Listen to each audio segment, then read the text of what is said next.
আগে কেমনভাবে হাসতাম ক্যাবলা চণ্ডীদের মতো, এখনও ক্যাবলা চণ্ডীদের মতোই হাসি, কিন্তু মানে এখন একটু হাসিটা সবসময় আছে। তখন হাসিটা দেখে কি হয়েছে, সিরিয়াস হয়েছে? হ্যাঁ মনে হয়।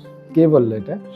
আমি হতে চাই, টায়ারের দিক থেকে বলো তাহলে ইঞ্জিনিয়ার হতে চাই, আর তুমি যদি দেখো তাহলে তপমার দিক থেকে তাহলে আমি আর্মি হতে চাই, আর এই অ্যাক্টিং নিয়ে ইয়ে করতে চাই। কেন আর্মি হতে চাও কেন? গীতশ্রীর কি কি পরিবর্তন হয়েছে? নার্স হওয়ার ইচ্ছেটা এখনো হয়েছে নাকি এখন অন্য কিছু ইচ্ছে করে? আমি যদি ডলির দিক থেকে দেখতে চাই তাহলে ডলির দিক থেকে আমি নার্স, আর যদি গীতশ্রীর দিক থেকে দেখতে চাই তাহলে আমি নায়িকা। তারপর দেখতে গিয়ে দেখছি national award goes to Geetashree, Tapomoy Deb and Riddhiman Banerjee. হ্যাঁ হ্যাঁ, এটা কি? তো মা বলছে কি তুই ন্যাশনাল অ্যাওয়ার্ড পেয়েছিস? বিশ্বাসযোগ্য নয়। এখনো তো সেই সময়গুলো দিয়ে আমরা যাচ্ছি যেখানে স্কুল বন্ধ, হাসপাতালে চিকিৎসা নেই, যেখানে গরিব এবং বড় লোকের মধ্যে বিভেদ রয়েছে। এরপরেও কি এগুলো নিয়ে আরো গল্প করবে না? সেই গল্পই বলবো যেটা সোসাইটির উঠে আসা গল্প। মানে আমার ব্যক্তিগতভাবে এরকম কোনো থিয়েটার বা সিনেমা করার কোনো ইচ্ছাই নেই যেটা সোসাইটির গল্প নয়। ওইটা আমাকে খুবই কষ্ট দিয়েছিল যে এত বাচ্চা ছেলে মেয়ে, 8,000-এর ওপর স্কুল বন্ধ, সরকারি স্কুল, তাহলে যাবে কোথায় তারা? তারা তো স্বপ্ন দেখে ফেলেছে জীবনে কে কী হবে। স্বপ্নের কারখানাগুলি যদি বন্ধ হয়ে যায় তাহলে তারা শিখবে।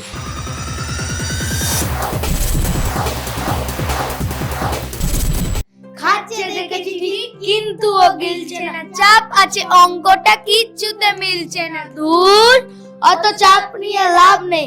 আমাদের বস্তিতে কেটে যায় মস্তিতে, চিনি কম লস্তিতে চাপ নেই। চাপ নেই। এলাকার সেনারা বাড়ি এলে খেতে দেবো ঘরে মিনিমাম একটা কাচের কাপ নেই। হাসি মুখে আছি তবু ফালতু মেকআপ নেই।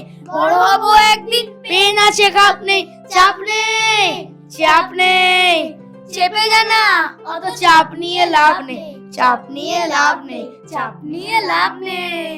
এদের কাছে অঙ্কটা খুব সোজা। আমার আপনার মতো জীবনের এত অঙ্ক বা এত জটিল পরিসরের মধ্যে সমাধানের চেষ্টা এরা করে না। এরা শুধু নিজেরটা নিয়ে ভাবে এবং পৃথিবীকে কী করে সুন্দর করা যায় সেই বিষয়ে সবসময় নজর রাখে। জাতীয় পুরস্কার এসছে ব্যাগের ঝুলিতে এবার, এবং সবার এখন বিশাল ব্যাপার। এবং যা আমরা এতক্ষণ ধরে দেখছিলাম যে অনেক ইন্টারাকশান, অনেক কিছুতে আলোচনা করছে, তিনজনে একদম আলাদাই সিরিয়াস। সৌরভদা, শুটিংয়ের সময় তো এরকম ছিল না একদম। আমরা যখন দেখেছিলাম একটা ছানা তিনজন এসছে, কথা বলতে পারে না, এত লাজুক, মিডিয়া ইন্টারাকশান তো দূর, মানে ক্যামেরা ফেস করলে ও স্যার করে। তারপরে আজকের ইন্টারাকশান এবং এত সুন্দর করে কথা বলছে তিনজনে। আমাকে একটু বলো যে কি কি পরিবর্তন তুমি লক্ষ্য করলে? পিছনের ছবিগুলো দেখলেই বুঝতে পারবে চেঞ্জগুলো তিনজনের কি মারাত্মক চেঞ্জ। খানিকটা একই রকম আছে তপময়, কিন্তু আকারে বেড়ে গেছে। হ্যাঁ, কিন্তু মারাত্মক চেঞ্জ। মানে আমরা শুট করেছি 2023 সেপ্টেম্বর, তাই তো? অগস্ট সেপ্টেম্বর, এটা 26 অগস্টই বলা যায় প্রায়, মানে 3 বছর। 3 বছরে তো আমূল পরিবর্তন ওদের, মানে বিশাল পরিবর্তন এসে গেছে। আগেই ভালো ছিল। বলো ডাক্তারবাবুর কি কি পরিবর্তন হয়েছে? আমি ধরছি, স্যার যেটা বলবে সেটাই পরিবর্তন হয়েছে। স্যার কিছু বলেনি। আমি তো কিছু বলছি, আমার সাহসই নেই, আমি ছেড়ে দিয়েছি তোর উপর। স্যার বলেছে আগে ছোট পরিবর্তন হয়েছে। আগে ছোট ছিলাম, এখন বড় হয়েছি। 1 নম্বর। দারুণ পয়েন্ট। 2 নম্বর, আগে বেশি মোটা ছিলাম, এখন কম মোটা হয়েছি। রোগা হয়েছিস বল। হ্যাঁ, মানে কি হলো, রোগা হয়েছি বললেও ঠিক মানাবে না। আচ্ছা, মানে কম মোটা হয়েছি, রোগা হয়েছি। আর 3 নম্বর হচ্ছে তখন মুখের শেপ আলাদা ছিল, এখন মুখের শেপ আলাদা। এখন কি হয়েছে সেটা পরিবর্তন? না ছবি দেখে না, তুই বল। তো মুখ তো কেউ দেখতে পায় না, আয়না উল্টো দেখায়। আয়না উল্টো দেখা? হ্যাঁ, আয়না তো উল্টোই দেখায়। ওটা মুখ লেখা মানে মুখ আমি আগে কেমনভাবে হাসতাম ক্যাবলা চণ্ডীদের মতো, এখনও ক্যাবলা চণ্ডীদের মতোই হাসি, কিন্তু মানে এখন একটু হাসিটা সবসময় আছে। তখন হাসিটা দেখে কি হয়েছে, সিরিয়াস হয়েছে? হ্যাঁ মনে হয়। কে বললো এটা? সবাই বলছে। এখন কেমন করে হাসিস? যেমন তখন করে হাসতাম তখনই, খালি এখন হাসিটা কমে গেছে, তখন হাসিটা বেশি ছিল। কেন এখন হাসি কমে গেছে কেন? এখন তো অ্যাওয়ার্ড পাওয়ার পর আরো বেশি হাসা উচিত। এখন হাসিটা আছে, কিন্তু মানে যখন জীবনের তখন প্রেশার নাকি যখন জীবনের চাপ? যখন তখন হেসে ফেলছি, মানে এই যাচ্ছি স্যার নাকি এটা নেই, মানে হাসছি যখন হাসার দরকার এখন কি একটু হিরো হিরো ব্যাপারটা এসছে? না। তাহলে যেমন কার তেমন। খুব ডিপ্লোম্যাটিক। গীতশ্রীর কি কি পরিবর্তন হয়েছে? নার্স হওয়ার ইচ্ছেটা এখনো হয়েছে নাকি এখন অন্য কিছু ইচ্ছে করে? আমি যদি ডলির দিক থেকে দেখতে চাই তাহলে ডলির দিক থেকে আমি নার্স, আর যদি গীতশ্রীর দিক থেকে দেখতে চাই তাহলে আমি নায়িকা। নায়িকা হতে চাও বড় হয়ে? আর তপময়? আমি হতে চাই মানে যদি ইঞ্জিনিয়ারের দিক থেকে মানে ওই টায়ারের দিক থেকে বলো তাহলে ইঞ্জিনিয়ার হতে চাই। আর তুমি যদি দেখো তাহলে তপমার দিক থেকে তাহলে আমি আর্মি হতে চাই। আর এই অ্যাক্টিং নিয়ে ইয়ে করতে চাই। কেন আর্মি হতে চাও কেন? বলতে গেলে আমার ইচ্ছা করে আবার বলতে গেলে আমার ইচ্ছা করে, কারণ ওরা যেভাবে লড়ে, ওরা যেভাবে মানে মানুষকে বাঁচায়, সেটাই আমার ইচ্ছা করে বলতে গেলে। তপময় কি খুব সিরিয়াস? তপময় খুব ডিসিপ্লিনড। তপময় খুব মানে মানে শুটিংয়ে এরকম হতো, তপময় তুই একটু ওদেরকে এটা একটু বলে দিবি, মানে আমি আর পারছি না, তপময় বলে দিত আর কি। মানে গীতশ্রীও সেটা, যে গীতশ্রী একটু মানে মেনলি তোরা দুজন মিলে একটু ওকে বলে দিবি, মানে ওকে আমার সামনে আর আনিস না, প্রায় এরকম একটা ব্যাপার। ভালো লাগে অভিনয় করতে? এই যে এখন এত সাফল্য, এত সবাই ছবি তুলতে চাইছে, এত ইন্টারাকশন, এত আনন্দ, এবং গুগলে সার্চ করলে ন্যাশনাল অ্যাওয়ার্ড আসছে পাশে, ভালো লাগছে? হ্যাঁ, খুব ভালো লাগছে এবং আমার মা বাবা খুব খুশি হয়েছে এবং মানে আমার স্কুলের বন্ধুরা তো আরও অনেক খুশি হয়েছে। মানে সবাই শুধু বলছে কংগ্রাচুলেশন, খুব খুব ভালো হয়েছে, মানে তুই এগো এরকম। আর মাঝের জন ডাক্তারবাবুকে কি বলছে? মানে আমি যখন খবর এসছে বিকেলবেলা, আমি তখন বাথরুমে ছিলাম। ওইটা মেনশন করে। হ্যাঁ, এটা বলতেই হবে। তো বাথরুম থেকে বেরিয়েছি, মা গীতশ্রীর মা মানে আন্টি মায়ের ফোনে একটা মেসেজ পাঠিয়েছে, ওখানে লেখা national award goes to Gitashree, এরকম দেখেছে মা, হচ্ছে শুধু গীতশ্রীটুকু দেখেছে। এবার আমাকে ওইটুকু দেখেই বলছে এ দেখ গীতশ্রী পেয়েছে, দেখ। আমি বলছি হ্যাঁ ভালো। তারপর দেখতে গিয়ে দেখছি national award goes to Geetashree, Tapomoy Deb and Riddhiman Banerjee. হ্যাঁ হ্যাঁ, এটা কি? বলছে মা এটা তুমি কি একটু ভালো করে দেখলে? বলছে কি? যে আমারও তো নাম লেখা। তো মা বলছে কি তুই ন্যাশনাল অ্যাওয়ার্ড পেয়েছিস? বিশ্বাসযোগ্য নয়। স্বাভাবিক। হ্যাঁ। তারপর এবার যখনই খবরটা পেয়েছে, মা তো ঘুম থেকে উঠে বসেছে, দিয়ে দিদাকে খবর দিয়েছে, দিদা পাশের ঘরে শুয়েছিল। তো দিদা মা এত খুশি হয়েছে, কেঁদেই ফেলেছে। আমি তখনও নাচছি, আর খুশিতে খালি বারবার দেখছি আর নাচছি, আর মাকে বলছি বিশ্বাস করতে পারছি না। ও কি সুন্দর করে বলছে, আমি শুধু ভাবছি যে ও এতগুলো ইন্টারাকশন দিল, ও কি সুন্দর করে বলছে, এই যে এত হ্যাপি, এত কিছু হয়েছে। গীতশ্রী? আমি আসলে মানে মা নার্ভের ওষুধ খেয়ে ঘুমাচ্ছিল। ওরও এটা মেনশন থাকবে। আচ্ছা বল বল বল। মা ঘুমাতে ঘুমাতে আমার প্রত্যাবর্তনে অ্যাসিস্ট্যান্ট ডিরেক্টর আঙ্কেল ফোন করলো, অনির্বাণ আঙ্কেল। সে বলছে মিষ্টিটা কবে খাওয়াবে। মা তো পুরো উঠে পড়েছে, কেন মিষ্টি, কেন কিসের? তা ওটার জন্য মিষ্টি যখন বলে যে ন্যাশনাল অ্যাওয়ার্ড পেয়েছি আমি, তখন মায়ের যা খুশি। আর তারপর আমি নাটকের ক্লাসে গেছিলাম, আমি যখন দেখলাম আমার কি বলবো, আমি নিজেই এত মানে আনন্দিত হয়ে পড়েছিলাম। আর বন্ধুরা কি বলছে? বন্ধুরা কি এখন ফার্স্ট বেঞ্চে আগে জায়গা করে দিচ্ছে? না, আমি সবাইকে একটাই কথা বলছি, আমি তোদের মতো তোদেরই বন্ধু, আর তোদেরই বন্ধু থাকবো। ওই একদিন ধাক্কা মেরে চলে যাব সেটা নয়। ধাক্কা মেরে চলে যায় বন্ধুরা ন্যাশনাল অ্যাওয়ার্ড পেলে? না, মানে পাত্তা দিচ্ছি না, খেয়াল কেন করছি না। এটা করে সবাই বড় হয়ে গেলে? না, সেটা না। যদি আমার একটা জায়গায় চলে আসে, তারপর ওরা বলবে যে হ্যাঁ আমাদের বন্ধু ছিল, কিন্তু এখন কথা বলি না, এখন বেশি হয়ে গেছি আমরা। আরে হ্যাঁ, আমি মানে তোদের সবে এরকম বন্ধু আছে যারা বড় হয়ে যাওয়ার পর আর কথা বলে না, আর না পাত্তা এরকম দেয় না? নেই, কিন্তু সেরকম নেই। আমাকে মানে আমার বেস্ট ফ্রেন্ডই বলতে গেলে। তো আমি যেদিন পেয়েছি সেদিনকে খেলতে গেছি, বলছে দিমান কি করলি ভুলে যাবি। আমি বলছি এরম এরম এক্সপ্রেশনে বলে? হ্যাঁ। ভুলে যাবে ভুলে যাবে ভুলে যাবে। আমি বলছি দেখ বন্ধু বন্ধুর মতো থাক, নাহলে কিন্তু মার খেয়ে যাবি। বলছে না না তুই সত্যিই ভুলে যাবি। তা আমি খেলা ছেড়ে যেতে যাচ্ছি, বলছে না না ভুলবি না এদিকে। তারপর বন্ধুরা কংগ্রাচুলেশনস বলছে, তো আমি বললাম থ্যাংক ইউ ম্যাম স্যাররা চকলেট টকলেট দিচ্ছে, খুব ভালো লাগছে। আমার বাড়িতে তো পুরো চকলেট ভরে গেছে, কারণ মানে সবাই একটা ডেইরি মিল্ক ধরিয়ে দিচ্ছে। আর যেহেতু আমাদের মা ঠাকুর স্বামীজি স্কুল, তো ওখানেও সবাই মানে আমার যে একজন টিচার, মানে সে আগে আমাদের ক্লাস টিচার ছিল, তো সে মানে ফোন করে বলেছে কংগ্রাচুলেশনস। সে প্রথম বলেছে মানে স্কুলের দিক থেকে দেখলে। সে বলছে তাহলে আমাদের স্কুলে একটু ফুল মিষ্টি কিছু নিয়ে যাবি। আমার ঘরে চকলেট ছিল, তো আমি ওটাও মা ঠাকুর স্বামীজিকে দিয়ে দিয়েছি, মানে তাদের জন্য এত বড় জায়গাটা মানে পেয়েছি। নইলে এই জগন্নাথ দেব, মা ঠাকুর স্বামীজি যে ৩৩ কোটি দেবদেবীর জন্যে এটা তাদের আশীর্বাদ আমাদের তিনজনের মাথায় পড়েছে বলেই আমরা এত বড় একটা জায়গায় এগাতে পেরেছি। বিশাল, আমিও খুব খুশি। বল, বাড়িতে কি এখন মিষ্টি ফুল আর কি কি বন্দুক এসছে? না, অত কিছু হয়নি, তবে আমার বন্ধুরা এসেছিল এবং বন্ধুরা সবাই আমায় বলেছে মানে খুব ভালো হয়েছে, কংগ্রাচুলেশন। তবে কিছু কিছু বন্ধু মানে যেমন কিছু কিছু বন্ধু আছে যেই বন্ধুগুলো আমায় চকলেট দিচ্ছে, কিছু বন্ধু আবার দেয়নি, সেটা নিয়ে আমার কোনো মাথা ব্যথা নেই। খুব সর্টেড।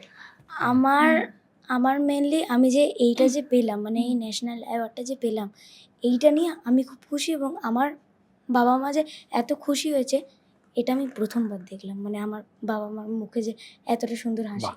এর আগে দেখিসনি এত খুশি? না, এত এত খুশি কোনোদিন হয়নি, এই প্রথমবার। অঙ্ক কি কঠিন দেখার পরেও এত খুশি ছিল না? হ্যাঁ, খুশি হয়েছিল, তবে অতটা না, মানে যেটা এই ন্যাশনাল অ্যাওয়ার্ড পেয়ে যতটা খুশি হয়েছে। বাবা কি বলছে? বাবা তো বলছে যে খুব খুব ভালো হয়েছে, মানে আরও এগিয়ে যা তুই। আর আমি খুব খুশি হয়েছি। আমি সবাইকে মিষ্টি খাওয়াবো, চকলেট খাওয়াবো।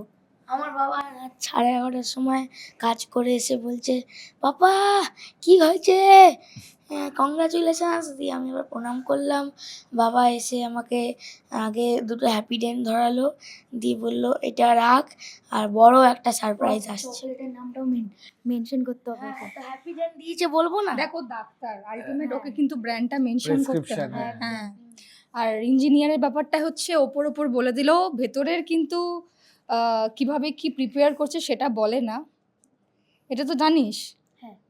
যাক, সৌরভদা, এই যে ন্যাশনাল অ্যাওয়ার্ড এবং উইকিপিডিয়া খুললেই আসছে অঙ্ক কি কঠিনের পরিচালক খুদেগুলোর নাম, বলো যে কি কি পরিবর্তন হয় একটা অ্যাওয়ার্ড, কি কি একটা পরিচালককে পরিবর্তন দিতে পারে? জানি না, আমি তো সবে শুরু করেছি, এটা এর পরিবর্তন আমার কোনো ধ্যান ধারণাই নেই। যে কোনো অ্যাওয়ার্ড একটা স্বীকৃতি পেলে ভালোই লাগে। এটা নিয়ে তো কোনো, এটা যদি বলি না ভালো লাগে না মিথ্যে কথা বলা হবে, অবশ্যই ভালো লাগে। খুব আনন্দ পেয়েছি, মানে অঙ্ক এই কঠিনের নামে ওরা কথা বলছিল, আমার চোখ যাচ্ছিল ওটার দিকে, যে সত্যি এরকম একটা অঙ্ক এই কঠিনের নামের ওপরে ন্যাশনাল অ্যাওয়ার্ড লেখা থাকবে। এটা তো একটা মানে দেখতাম শুধু, মানে যাদের সিনেমা দেখে বড় হয়েছি এরকম দেখতাম, তাদের সিনেমা এরকম আছে আর কি একটা সুন্দর। তো এটা একটা বিশাল প্রাপ্তির, একটা দায়িত্ব বাড়ায় অবশ্যই। তবে একটা নতুন কিছু বানানোর সময় তো আর এত কিছু ভেবে বানানো হয় না, সেভাবেই আগামীতে আবার নতুন কিছু বানাচ্ছি বা বানাবো যখন, এত কিছু ভেবে তো বানাবো না।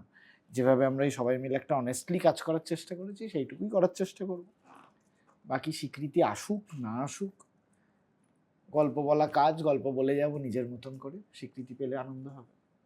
আর এই যে গল্পে আমরা দেখেছি যে স্কুলগুলো বন্ধ যেগুলো সেগুলো খুলে যাক, সেই মাঠে আবার ভিড় জমুক, আবার হাসপাতাল হোক, আবার এই যে এত একটা কর্পোরেট লাইফস্টাইলে এখন বাচ্চারা ফ্ল্যাট থেকে বেরোতে পারে না, মা বাবা একা ছাড়ে না, খেলতে গেলে নানান সমস্যার সম্মুখীন হয়, রোজ খবরের কাগজে দেখি। এখনও তো সেই সময়গুলো দিয়ে আমরা যাচ্ছি যেখানে স্কুল বন্ধ, হাসপাতালে চিকিৎসা নেই, যেখানে গরিব এবং বড় লোকের মধ্যে বিভেদ রয়েছে। এরপরেও কি এগুলো নিয়ে আরো গল্প করবে না? এটা আমার মানে থিয়েটারে আমি গল্প দু জায়গায় বলতে পারছি এই মুহূর্তে দাঁড়িয়ে, থিয়েটারে এবং ফিল্মে। সেই গল্পই বলবো যেটা সোসাইটির উঠে আসা গল্প। মানে আমার ব্যক্তিগতভাবে এরকম কোনো থিয়েটার বা সিনেমা করার কোনো ইচ্ছাই নেই যেটা সোসাইটির গল্প নয়। অবশ্যই আমি সেটা, কারণ এই অঙ্ক কি কঠিনের বীজ তো কোভিডের সময় এত স্কুল বন্ধ হয়ে যাওয়া, ওইটা আমাকে খুবই কষ্ট দিয়েছিল যে এত বাচ্চা ছেলে মেয়ে 8,000-এর ওপর স্কুল বন্ধ, সরকারি স্কুল, তাহলে যাবে কোথায় তারা? তারা তো স্বপ্ন দেখে ফেলেছে জীবনে কে কী হবে, আর স্বপ্নের কারখানাগুলোই যদি বন্ধ হয়ে যায় তাহলে তারা শিখবে করতে। তো ওইটা আমার সব থেকে ইম্পর্টেন্ট জায়গা, যে আমি যাই গল্প বলি চেষ্টা করব সেটা যেন একটা সোসাইটির কথা বলা হয়, মানে সেটা ফ্যামিলির গল্পও হতে পারে, এমন নয় যে একটা ফ্যামিলির গল্প মানে তো সেটা সোসাইটির বাইরে নয়, কিন্তু যেন একটা সোশ্যাল জায়গা থাকে, সেইটা খুব ইম্পর্টেন্ট। আর এই যে স্বপ্নের মন এবং কোনো সময় মানে সময় মানে না, বাধা মানে না, যেখানে আমি ছবি যখন দেখছিলাম আমি নিজে বারবার করে রিপিট করে দেখেছি, এত বড় একটা বিল্ডিংয়ে নিজেদের মতো করে অ্যারেঞ্জ করে মানে হসপিটাল বানানো, সেটা আলটিমেট গিয়ে কাজে লাগবে, এবং লাস্টের সিনে যখন তার বাবা মানে ডাক্তারবাবুর বাবাকে ডাক্তারবাবু বাঁচাতে পারলো, ওই সিনটা দেখে মানে প্রচুর মানুষ কেঁদেছে, আমার গায়ে কাটা দিচ্ছে, ওই সিনটা দেখে আমিও কেঁদেছি ইনফ্যাক্ট। এই যে বাচ্চাদের মধ্যে এখনো একটা সরল জীবন রয়েছে, এখনকার বাচ্চারা অনেক বেশি ডেভেলপ, মানে অনেক বেশি সুন্দর অর্গানাইজ করে কথা বলতে পারে, অনেক সুন্দর সব কিছু করতে পারে। ওদের মধ্যে ইনোসেন্ট ব্যাপারটা ছিল না, ওরাও মানে এখনকার বাচ্চা আমরা অনেকেই বলি যে এত পাকা কেন, হ্যাঁ, তো ওদের ওরা ওটা ছিল না, হ্যাঁ এটাই প্রশ্ন একদম, মানে বহু জনের মাঝে অডিশন নিয়ে তো আমি ওদেরকে নিয়েছিলাম, ঠিক ওরা ওটা নয় একদম, মানে ওরা অনায়াস, এই বোকা মনটা ছিল একদম, মানে ওরা ওই অভিনয় করতে হবে ব্যাপারটা জানতো না, সেইটা আমার কাছে ইম্পর্টেন্ট ছিল। তারপরে তো আমরা একটা লম্বা ওয়ার্কশপ করেছি, কৃষ্ণেন্দু ওদেরকে ওয়ার্কশপ করিয়েছে, আমরা একসাথে অনেকটা সময় কাটিয়েছি, আমরা একসঙ্গে থাকতামও শুটিংয়ের সময়, মানে আমি আর আমার ডিওপি থাকতাম, ওরাও অন্য রুমে থাকতো, কিন্তু সেই টাইমটাও আমরা একসঙ্গে পেয়েছি একে অপরকে, মানে ওই আমার সঙ্গে ওদের সম্পর্কটাও তো খুব ইম্পর্টেন্ট হয়ে যায় একটা শুটিংয়ের কাজ করার জন্য, কারণ থিয়েটারের ক্ষেত্রে সুবিধা হয় একটা লম্বা সময় ধরে আমরা পাই, কিন্তু অতটা লম্বা সময় ফিল্মে পাই না, তো যতটা কম সময় পাচ্ছি সেটাকে কতটা কম্প্যাক্ট ইউজ করা যায়, প্রপার ইউটিলিটি করা যায়, তো সেইটার জন্য আমরা খুব হেলদি সময় দিয়েছিলাম, ওরাও আমাকে দিয়েছিল, আমিও ওদেরকে সেই হেলদি সময়টা দিয়েছিলাম, তো সেইটা হেল্প করে, ওরা খুব অনায়াস ছিল, মানে ওরা হ্যাঁ, কারণ ছবিতে বোঝা যায়নি যে অভিনয় ওরা করছে। তিনজন একদম ওই বাবিন টায়ার ডলি আড্ডা মারতে বেরোতো, একেবারে আড্ডা মারতে বেরোতো, ওই সকালবেলা পৌঁছে যে ওই জামা প্যান্টটা পরে নিত, বাড়ি ফিরতে ওই জামা প্যান্টটা পরে প্রায় আর কি, জাস্ট একটু হয়তো চেঞ্জটা করতো, কস্টিউম ডিপার্টমেন্ট নিয়ে নিত বলে শুধু, নাহলে ওটা পরেই বোধহয় চলে আসতো। আচ্ছা, তোরা মাঠে খেলতে বেরোস? তুই বেরোস গীতশ্রী? তাহলে খেলাধুলো বলতে স্কুলে খেলি বা না খেলার মতোই, কিন্তু সেরকমভাবে কোথাও খেলা হয় না, যার নাটকে ধরো কোথাও বসে বসে গেম হলো বা কিছু একটা গেম হলো, ওটা শনি রবিবার, তাও প্রত্যেক দিন হয় বলে তো হয় না। তুই কাদা মাটিতে খেলিস না, তারপরে বৃষ্টিতেও ভিজতে পারিস না, বন্ধুদের সঙ্গে ঘুড়ি ওড়াতে পারিস না, গাছে উঠতে পারিস না, এই বিষয়গুলো আমার মধ্যে নেই, মানে এইগুলো কিছুই আমাদের বাড়ির পাশে বা বাড়ির ওখানে এই জিনিসগুলোই নেই, গাছে নেই, এগুলো সব বন্ধই, মানে একদম, ঠিক। মানে আমরা কল্পনাই করতে পারবো না আর কি, মানে ওই ব্যাপারটা নেই যে গাছে উঠবো বন্ধুদের সাথে কিছুক্ষণ বসে থাকবো। বিকেল 5:45টার সময় বেরোই, 6:30 7টার মধ্যে চলে আসি, খেলে টেলে ঘেমে কাদামাটি। তুই খেলিস বোধহয়? হ্যাঁ, আমি ফুটবল খেলি, আর এমনি যখন নাটকের জন্য কোথাও হয়তো বাইরে যেতে হয় তখন ওই উনো এই জিনিসগুলো খেলি। আচ্ছা, বন্ধুদের সঙ্গে এরকম আলোচনা করিস যে দেখ কত হাসপাতাল বন্ধ হয়ে গেল, এই স্কুলটা বন্ধ হয়ে গেল, ও স্কুলে যেতে পারছে না, এগুলো আলোচনা করিস? হ্যাঁ, মানে আমার বন্ধুরা তো অতটা তো মানে ওই ব্যাপারটা নিয়ে তো ভাবে না, তবে আমার এই যে অনেকে খেলতে আসতে পারে না, বাড়িতে থাকে, স্কুল ছাড়া দেখা হয় না, সেই বন্ধুগুলোকে মিস করিস? হ্যাঁ, বলতে গেলে আমার একটা বন্ধু ছিল, নাম তোমার বলতে গেলে আমার ঠিক মনে পড়ছে না, অনেকদিন আগে। ওই বন্ধুটা তোমার বলতে গেলে ও না একটা না মানে ওই স্কুলের মধ্যে মানে প্রতিদিন আমাদের মতনই স্কুলে যেত, তো এবার ওর স্কুলটা না বন্ধ হয়ে গেছিলো এবং ওর মা না আর না আসতে দিচ্ছিল না, কারণ ওর কি একটা শরীর খারাপ হয়েছিল, তাই জন্য ওর মা না আর না আসতে দিচ্ছিল না, তাই জন্য বলতে গেলে অনেক বছরই হয়ে গেছে আর কথা হয় না ওর সাথে। এই যে ছবি করলি, অঙ্ক কি কঠিন? আমরা এত আলোচনা করছি, এতক্ষণ ধরে কথা বলছি। তারপর শুরুতেই বলছি যে তোদের কাছে অঙ্ক খুবই সহজ, তোরা কিছু ভাবিস না। এই ছবিটা করতে গিয়ে মনে হয়েছিল যে এরকমভাবেও একটা সমাজ আছে, এরকমভাবেও অনেকে জীবন কাটায়, এরকম অনেক হাসপাতাল বন্ধ, স্কুল বন্ধ, খেলার মাঠে এখন ভিড় হয় না। এগুলো মনে হয়েছিল? দেখো, আমাদের যেই খেলার মাঠ, ওই মাঠে টোটাল আমরা যখন খেলি, মানে আমাদের যখন ম্যাচ হয়, তখন টোটাল থাকে হচ্ছে 20 জন। তবে যখন খেলি, তখন খেলি আমরা 5 জন। শুধু খেলি আমরা 5 জন, বাকি কোনো ছেলে আসবে না। সবাই শুধু বাড়িতে শুধু বই পড়বে, মুভি দেখবে, টিভি দেখবে, মোবাইল দেখবে, ব্যাস। তুই ফোনে গেম খেলিস না? না, অতটা দেখি না।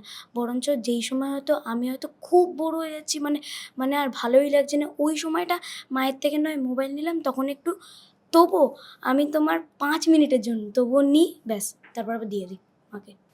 তাহলে ফোনটা কে বেশি দেখে? আমি যখন অর্ধেক টাইম খেলি আর পড়াশোনা করেই কেটে যাচ্ছে, মানে সারাক্ষণই পড়াশোনাই করার, আর পরীক্ষার সময় তো ভালো লাগে পড়াশোনা করতে? অল্প অল্প। হ্যাঁ, ঠিক আছে। তা ফোনও দেখি, টিভিও দেখি, আবার খেলাধুলোও করি, পড়াশোনাও করি, খাই তো বেশি। খাই তো বেশি। আর গীতশ্রী? বাইরে তো বেরোনো হয় না, স্কুল ছাড়া, থিয়েটার ছাড়া। স্কুল, থিয়েটার, পড়া, ক্যারাটে, নাচ। মন খারাপ হয় না? মন খারাপ বলতে আমি বাড়িতে থাকি, মানে রাতে আসি ঘুমাতে। তোর ইচ্ছে করে না যে বাইরে গিয়ে ওরকমভাবে খেলে বেড়াই, ওরকমভাবে ঘুরে বেড়াই, যেরকম ডলি ছিল সেরকমভাবে আমি সব কিছু করি, ইচ্ছে করে না? ইচ্ছা তো করে, কিন্তু সুযোগ নেই করার। আমারও বাবিন হওয়ার খুব ইচ্ছে। সত্যি, যদি বাবিন হতে পারতাম। অনেক বাবিন কেন, তুই ডলি ডলি হতে পারতাম, ডলি হতে পারলে অনেক ভালো হতো। বাবা হতে পারলে আর কি কি আবিষ্কার করতিস? বাবিন হতে পারলে সব রকমের কেমিক্যাল মিশিয়ে ডাক্তারিগিরি করতাম আমাদের পুলিশ বাড়িতে। তারপর বাবিন হতে পারলে বাবার টোটো চালাতাম, টোটোতে বসে থাকতাম, গল্প করতাম, সারাদিন খেলে বেড়াতাম ডলি টায়ারের সঙ্গে। স্কুল অল্প একটু যেতাম, পড়াশোনা তো নেই, কিন্তু ডাক্তারের স্বপ্ন থাকলে পড়াশোনাও করতাম, আবার অনেক কিছু ইনভেন্ট করতাম। আর বাবিন হওয়া খুব সহজ ভাবলেও কঠিন, কিন্তু আমি বাবিন হতে চাই। আমিও টায়ার হতেই চাই, মানে ওই যে টায়ার চালানো না, সব থেকে মজাদার বিষয় ছিল, মানে মজাদার সিন ছিল আমার ওটা সব থেকে, মানে এখন আমি মিস করি ওই সিনটাকে, মানে ওই যে ঘোরাচ্ছি, তারপর চলে গেল কোন দিকে টায়ারটা, এই জিনিসটা খুব আমি মিস করি। এবং ওই যে ওই যে 3 ঘন্টার মধ্যে ক্রেন বানানো, সত্যি 3 ঘন্টায় বুঝলি, এটা তুলতে গেলে তো একটা ক্রেন লাগবে। আমি বললাম হ্যাঁ সে তো লাগবে, এত ভারীটা। বলছে একটা ক্রেন বানাতে 3 ঘন্টা তো 3-4 ঘন্টা তো লেগেই যাবে। তো বলছে তারপর বললাম যে 3-4 ঘন্টা তো ওয়েট করতে পারবো না। এই সিনটা হেভি ছিল, সত্যি ভালো ছিল। আর কে বেশি, মানে কে ঠিকঠাক ছিল আর কি, নাকি বারবার করে রিটেক করতে হয়েছে? সেরকমভাবে হয়নি, এতে আমি বারবার, মানে আমারও এতে দোষ আছে। রিটেক মানে আমি কি করতাম, আমি ক্যামেরার হেসে দিকে ফেলতি। হেসে ফেলার থেকে বড় কথা ক্যামেরার দিকে তাকাবি। ক্যামেরার দিকে তাকাতাম, মানে আর বলতো একটু আস্তে, চোখটা এদিকে, লুক দিয়ে দিচ্ছে এদিকে। না, এটা নিয়ে বলতে হতো, হ্যাঁ, বাট হ্যাঁ। বকেনি কোনোদিনও। স্যার ভালো? খুব ভালো? খুব ভালো। কেমন ভালো? কি করবো, লিখে বোঝাবো না হাত দিয়ে? মুখে বললে। পুরো ঘরটার মতো ভালো। পুরো ঘটনা, পুরো মিল্কি ওয়ে গ্যালাক্সি বলতে গেলেও কম। Milky way galaxy? Sir milky way galaxy? পুরো ইউনিভার্স। সেম স্যারের ফেভারিট কে সব থেকে 3 জনের মধ্যে? স্যারই বলুক। হ্যাঁ, স্যারই বলুক সেটা। ওরা এত ডিপ্লোম্যাটিক, অসম্ভব ডিপ্লোম্যাটিক। সব থেকে স্যারকে কাকে সামলাতে হয়েছে, মাঝের জনকে? তো দেখ, প্রশ্নের মধ্যেই উত্তর একদম, মানে আর কাকে সামলাতে হবে? বাকি দুজন খুব ডিসিপ্লিন। ও মানে 3 জনের প্লাস পয়েন্ট আছে, 3 জনে খুব ভালো অ্যাক্টর, 2 জন ডিসিপ্লিন, একজন নয়। আচ্ছা, আমার শেষ প্রশ্ন, পরিচালকদের তো অনেক দূরদৃষ্টি থাকে আমরা জানি, সামনে কি সিন হচ্ছে, সামনে তিনজনের কি হতে পারে বা কি ডেলিভার করতে পারে সেটা খানিকটা প্রেডিক্ট করা যেতে পারে। সৌরভদার তিনজনের মধ্যে যে অসামান্য গুণ রয়েছে এবং এত সুন্দর অর্গানাইজড করে সবটা করতে পারে, এবং ছবিতে তো অনেকগুলো রিহার্সেল ছিল, সবই হলো, কিন্তু আজকে ইন্টারাকশনের সময় দেখছিলাম যে এত সুন্দর করে সময়টাকে ওরা ইনভলভ করছে নিজেদের মধ্যে। কি মনে হচ্ছে তিনজনের ইন ফিউচার কি কি হতে পারে? জানি না, মানে ভালো হোক আর কি, মানে যেন অ্যাক্টিং এর প্র্যাকটিসটা করে যায়, এটাই ইম্পর্টেন্ট। মানে প্রচুর অ্যাক্টিং করার থেকে যেন অ্যাক্টিং এর প্র্যাকটিসটা বেশি করে, সেইটা আমার চাহিদা। মানে প্রচুর অ্যাক্টিং করলামে অ্যাক্টিং এর প্র্যাকটিস হবে না, বরঞ্চ কিছু না করে শুধু অ্যাক্টিং এর প্র্যাকটিস করে যাওয়া বেটার। পড়ে আছি তো এখন, তো এই বয়সে যেখানে আমাদের বসিয়ে রাখতো সেখানেই বসে থাকতো। হ্যাঁ এক্স্যাক্টলি, মানে কিছুই করিনি, সেখানে ওরা জানে এখন এই বয়সে ন্যাশনাল অ্যাওয়ার্ড পেয়েছে। মানে আমি তো মাঝে মধ্যে ভাবলে অবাক লাগে কারা কোন বয়সে গিয়ে ন্যাশনাল অ্যাওয়ার্ড পেয়েছে। আজ থেকে 20 বছর পরে যখন গুগল খুলে দেখবেন নামের পাশে ন্যাশনাল অ্যাওয়ার্ড, এর থেকে তখন কি তখন অবাক মনে হবে হবে? ছি ছি ছি ছি ছি, কেন দিল আমাদের, মানে প্রায় এরকম একটা হবে আর কি। মানে যখন বড় হবে ওরা, তো এইটাকে প্রিজার্ভ করুক, যত্ন করুক। ওরা যা পারে সত্যি খুব ভালো পারে, যা পারে এই বয়সে যা পারে, মানে অনেকেই পারে হয়তো, কিন্তু অনেকে সুযোগ পায় না, ওরা সেই সুযোগটাও পেয়েছে। ওরা চর্চাটা করুক, সেইটাই ইম্পর্টেন্ট। সবাই যেন অ্যাক্টিং করার দৌড়ে নেমে না পড়ে, ওটা আমার একটু মন খারাপ হবে। ওদেরও বলেছি আমি, প্রচুর যদি দেখতে পাই অ্যাক্টিং করছে, একটু মন খারাপ হবে হয়তো। ফলো করবি মানে এটা আমি ওদের একদম বড়বেলার কথা ভেবে বলছি আর কি, যে এখন যদি প্রচুর করে ওটা ওদের ব্যক্তিগত ডিসিশন, ওদের ফ্যামিলির ডিসিশন হবে, বাট আমার একটু কষ্ট হবে প্রচুর। স্যারের কথাগুলো কি ফলো করবি? একদম কি অবশ্যই। লাজু। আর তিনজনেই থিয়েটারের সঙ্গে যুক্ত, প্র্যাকটিসটা চলুক, সেইটাই ইম্পর্টেন্ট। আর এই যে আমরা বলি যে নতুনকে সুযোগ দেয় না বাংলা, নতুনের গল্প ভালো না, কিন্তু নতুনের এমন একটা গল্প উপহার যা ন্যাশনাল অ্যাওয়ার্ড পেয়ে গেল, এত অবাক হচ্ছি সবাই, কারণ ওই তিনজন পুচকে অসামান্য অভিনয় তাদের, এবং সত্যি যেগুলো ভাবতেও পারি না সেগুলোকে ওরা ডেলিভার করেছে, সেগুলো দেখে সবাই হেসেছে, কেঁদেছে।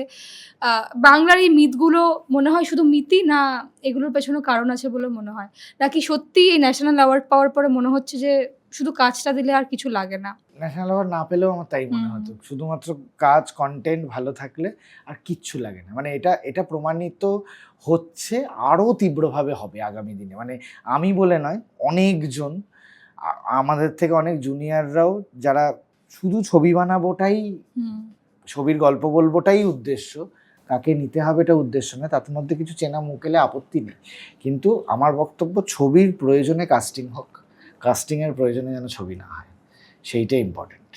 যে কোনো ছবি হোক, যাকে প্রয়োজন তাকে নেওয়া হোক। ঠিক, আর না হলে মনে হয় এত ভালো গল্প তো সহজভাবে বলার জায়গাটাও থাকে না। একদম। হ্যাঁ একদমই। আর শেষ করব আজকের আড্ডা, শেষ করব। হ্যাঁ বলছে, খুব খুশি। খুব গীতশ্রী বলার মতো না, মানে এত খুশি এখন প্রথম জানতে পেরেছি। প্রথম জানতে পেরেছিস এত খুশি? এতদিন জানতে পারিসনি বল? যে এত খুশি হওয়া যায়। মানে ঠিক আছে, প্রথম বুঝে তো গেছি। খোঁজটা এসছে, মানে আমি মানে অনেক আমার জায়গা একটা থেকে গল্প প্রাইজ বলবে। পেয়েছি, বাট এরকম মানে আমি যেই জায়গায় যেতে চাই সেই দিক থেকে কোনো প্রাইজ পাইনি, সেটার জন্য একটু তাহলে বেশি। প্রথম সিঁড়িটা সহজ, হ্যাঁ। তাই তো। আজকের আড্ডা এখানে শেষ করব। ভালো থাকুন, ভালো রাখুন। আর অঙ্ক কি কঠিন আপনি যদি এখনো না দেখে থাকেন, দেখে ফেলুন, কারণ এই তিনজনের পাশে বসে ভয় লাগছে। অসাধারণ অভিনয় করেছে, অসাধারণ ডেলিভার করেছে ডায়লগ। আর যে মনগুলো আপনার হারিয়ে গেছে, যে ভাবনাগুলোকে আপনি একেবারে বন্দি করে রেখেছেন, সেগুলোও খুলে যাবে। আজকের আড্ডা এখানেই রইলো। টলিউড ফোকাস কলকাতা চ্যানেলটি আপনাদের ভালো লেগে থাকলে লাইক করুন, সাবস্ক্রাইব করুন এবং অবশ্যই আপনাদের পছন্দের ভিডিওটি শেয়ার করুন। Tollywood focus Kolkata.